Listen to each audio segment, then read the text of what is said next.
जो सवाल है ये पिछले साल एसएससी सीजीएल एग्जाम में पूछा गया था और ये प्रॉफिट एंड लॉस चैप्टर का एक बहुत अच्छा सवाल है और इस सवाल को हम लोग सबसे आसान तरीके से सॉल्व करेंगे। बस आपको ध्यान से देखना है। सवाल ये है, अगर किसी वस्तु का विक्रय मूल्य इतने परसेंट बढ़ा दिया जाए तथा लाभ भी इतने परसेंट से बढ़कर इतना परसेंट हो जाए तो क्रय मूल्य में कितने प्रतिशत की वृद्धि होगी।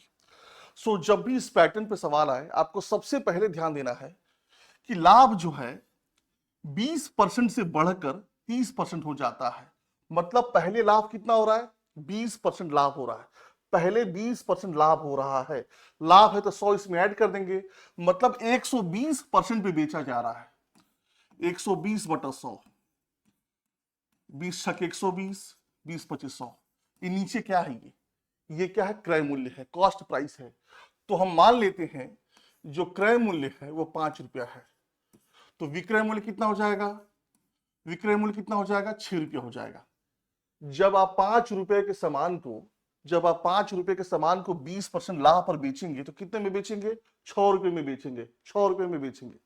अब आपको ध्यान देना है, जब विक्रय मूल्य 25% बढ़ा दिया जाए, विक्रय मूल्य ये 6 रुपए विक्रय मूल्य है, जब इसको 25% बढ़ा दिया जाएगा तो दूसरा विक्रय मूल्य कितना हो जाएगा, 6 का 50% होता है 3, तो 25 हो जाएगा 1.5, तो 1.5 6 कितना हो जाएगा, 7.5, 7.5 रुपया।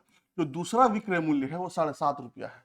नहीं समझ में आया तो ऐसे समझ लीजिए, 6 रुपया ये विक्रय मूल्य 25% बढ़ गया है, बढ़ा है तो 100 इसमें ऐड कर देंगे, तो 125 बटा 100, 25 25 125, 25 को 100, 4 से काट लेंगे, 2 दूनी 4, 2 3 6, 15 बटा 2 का मतलब क्या हुआ, 7.5 रुपया हुआ।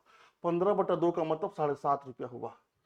तो जो कंडीशनल विक्रय मूल्य है, जो बढ़ा हुआ विक्रय मूल्य है वो 7.5 रुपया है, और जैसे ही 7.5 रुपये में बेचा जाता है तो लाभ 30% हो जाता है। जैसे ही 7.5 रुपये में बेचा जाता है तो लाभ 30% हो जाता है। इसका मतलब इस 7.5 रुपये में 30% लाभ छुपा हुआ है, 30% लाभ छुपा हुआ है। तो 7.5 रुपया है, ये 30% लाभ छुपा हुआ है, लाभ है तो 100 इसमें ऐड कर देंगे, मतलब ये 130% के बराबर है, 130% के बराबर है। तो 100% का मतलब क्या हो जाएगा, बढ़ा हुआ क्रय मूल्य पता चल जाएगा। 100% का मतलब बढ़ा हुआ क्रय मूल्य हमें पता चल जाएगा।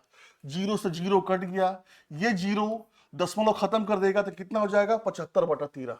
तो जो बढ़ा हुआ क्रय मूल्य है वो 75 बटा 13 रुपया है। अब समझिए, अब इसको ध्यान से, ये पहले क्रय मूल्य 5 रुपया था, बढ़ा हुआ क्रय मूल्य कितना है, 75 बटा 13 है। तो टोटल क्रय मूल्य कितना बढ़ा, तो माइनस कर देंगे, 75 बटा 13 माइनस 5 हो जाएगा, तो 13 5 65, 10 बटा 13 हो जाएगा। तो जो क्रय मूल्य जो है 10 बटा 13 रुपया बढ़ गया है, क्रय मूल्य 10 बटा 13 रुपया बढ़ गया, इसी को हमें परसेंटेज में लाना है। तो बढ़ा हुआ कितना है, 10 बटा 13, कितने में से बढ़ गया है, मतलब पहले क्रय मूल्य कितना था, 5 रुपया था। जब यहां बटा 5 करेंगे, जब ये बटा 5 करेंगे तो उल्टा हो जाएगा, 1 बटा 5 हो जाएगा ये, ठीक है। जब यहां बटा 5 करेंगे तो 5 बटा 1 होगा, उल्टा करेंगे तो 1 बटा 5 हो जाएगा। परसेंटेज में पूछा है तो परसेंटेज में लाने के लिए 100 से मल्टीप्लाई करेंगे, तो 5 से काटेंगे, ये 20 हुआ,